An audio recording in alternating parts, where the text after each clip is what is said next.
we are here to minister to you, but you also have something to share to us. As Mr. Fulcher, he has stories to share, and I can't wait to hear Mr. Fulcher's stories.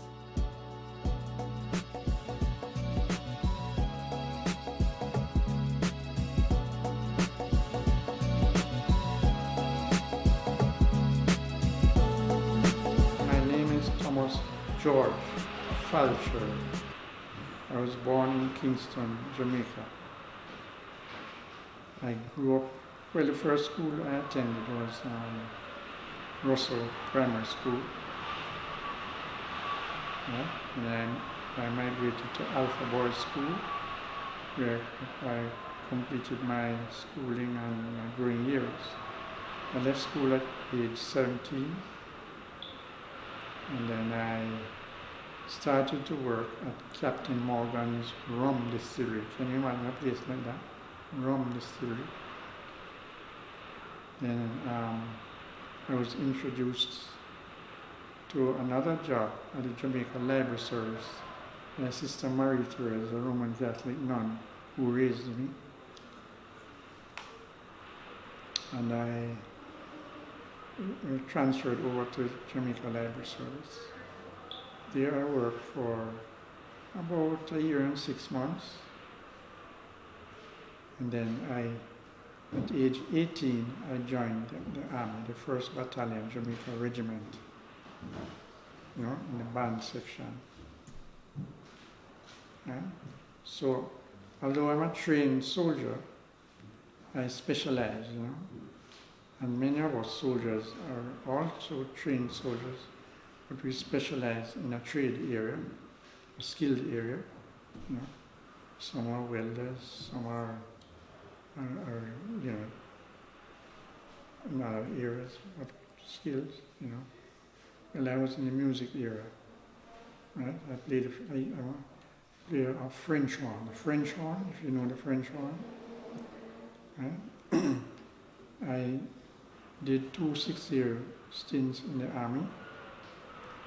I joined in 1963 and left 1969 and rejoined 1975 and then left again in 1981. I enjoyed being in the Army, especially being in the band, because in the band we experience a large repertoire of music. And we also get a chance to perform in many, many different venues. We even were given a chance to travel abroad to Britain, where I performed and lived in London for 6 weeks, and then migrated to Scotland, where we lived and performed in Scotland for another 6 weeks. It was very, very enlightening and interesting to be in Britain, because Britain is our kind of mother country, because Britain has spread, spread education and you could call it civilization.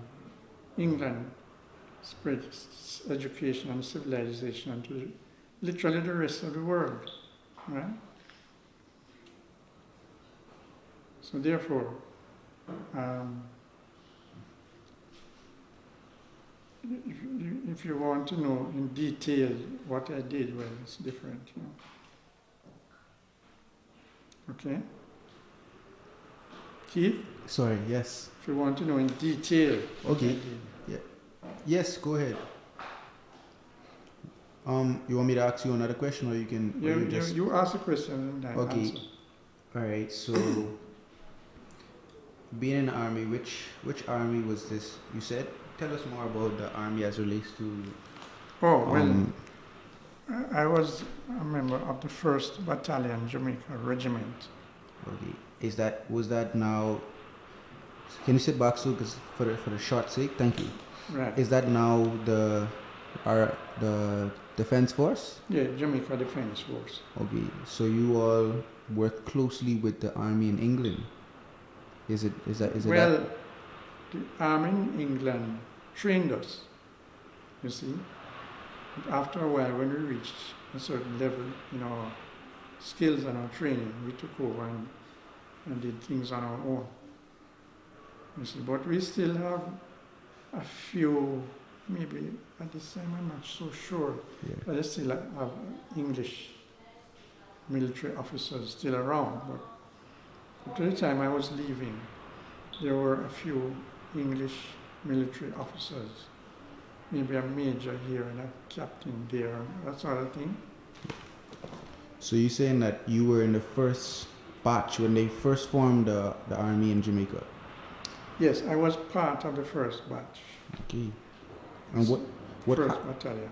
what did they have before that? Like what was there to protect the Oh, waters before? Well, before that, you had the West India Regiment, right, which was connected to the English Army. It was part of the English Army because the English soldiers were out here, you see, and they were serving out here. And gradually they started to invite us Jamaicans to join. Oh. So a few of us joined in the West India Regiment in 1961-62, thereabout. But I personally joined in 1963. You see, which I formed part of the first intake of the 1st Battalion Jamaica Regiment. You see? So I'm a very senior soldier. Yes, sir. When did Jamaica receive independence? In 1962. 62. So they formed it right around the time of independence. Well, the army started before independence, Okay. right? But at independence now, we were more instilled as an army in Jamaica, because we were now independent and we were on our own, so we didn't have this English control over us anymore. Okay. This English regiment control over us anymore. Okay. So as a band member, a specialized band member, are you also trained as a soldier? Yes, we're all trained soldiers, Yes. but we specialize as musicians. Right? I used to play the French horn. Yes. So what was your day-to-day, before that, how was the training? What was the training Well, like? the training was rugged and rough, you know. So you have to be strong to go through that training. And after you pass out, then you come to your specialized area, your regiment. You know. So The training, did it consist of some swimming, running? what do you remember Yes, with the yes, training? it's a first survival course where you're trained as a soldier to survive during war, right? So swimming and running was part of the training also. So you had to do some intense running and some field work where you had to do, crawl on the ground with your weapon, go on the barbed wires, you had to run up hills, down gullies, we did mock wars where we fired blank shots at each other as if we're having a war, What would launches be? What are launches? Blank shots. Oh, blank shots. Okay. Blank shots. Okay. As if we were using live shots, we'd be killing each other. True. We use blank shots. So blank shots basically just fire like fire powder and you don't hear it. Yes, you hear it, but it doesn't hurt you. Okay. So Unless you're very close to the rifle. So is it that someone monitors to say, well, this person was shot in a mock war. Yeah, Someone monitors. yeah. So have you ever been shot in a mock war, or you've been one of those who dodge all the blank shots? Well, I suppose I've been shot, but there's no mark left in the body. No mark left. There's no proof. No. Alright. Okay, so you said you lived in where all did you live, and how was your time at those places where you live abroad? Oh, abroad? You said you lived. Well, when we traveled in 1968, right, we traveled to London, where we lived at Earl's Court Exhibition Building. It's a huge, monstrous building. It's about, you could say it's about 10 times the size of National Stadium. Huge monstrosity. And you had trains running underneath it and all that sort of thing. And there was a swimming pool inside, but on top of the swimming pool, a piece of ground, earth, hard earth, could be moved over to the water, moved over the water. So you drill on that, right? And then after, when you're ready for swimming exercises, then move the earth off. Try and understand what I'm saying. Yeah, They push a button and the earth moves. And the water is there, right? And then when you're ready again, I push the button again, the earth comes over. You understand? So we didn't do any swimming, we did drilling and performances on the earth during in the Earl's Court Exhibition Building. That's what it's called. Okay. And we stayed there for 6 weeks. And so it's just England you lived, other than Jamaica? Well, England, and then we migrated to Scotland. Okay. Scotland is a part of Great Britain, you know. So we stayed in Scotland at a camp called Dreghorn Camp. It's a female soldiers camp. Right? There was space there where we could stay. So we stayed there for another 6 weeks. You see. And we performed at Edinburgh, in the Edinburgh tournament at Edinburgh Castle. You know about Edinburgh? No, sir. It's in Scotland. Okay. Edinburgh. You know, it's in Scotland. So we stayed there. It's a lovely place, lovely, nice, cool. The people are very loving. They come in like Jamaicans. They're warm-hearted and loving, you know. So we stayed there for another 6 weeks and performed there. And not only in the Edinburgh Castle, but during the days we did concert band work where we traveled around and played in parks and all that, you know. So being in the army, did you have any difficulty, anything that was really tough for you as it relates to just the whole life? Army work is tough work, you see. And sometimes you come across individuals who are difficult to deal with, so you have to learn how to overcome those individuals. Right? And also the work itself is challenging because you have to brace yourself to do, even to put down your instruments and take up your rifle to go outside on the road to take part in patrols with the police and all that. Yeah. Yeah?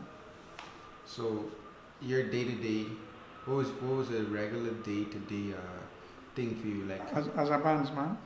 Yes, as a bandsman and army man, what was your daily activities like? Well, the day-to-day activity, when I wake in the morning, I have a bath, brush up, have my breakfast, and then get on a parade, a muster parade. After that, we go into the band room where we did our rehearsals. Right? We rehearse different pieces of music, a variety of music. You know, being in the band has helped me to be appreciative of a variety of different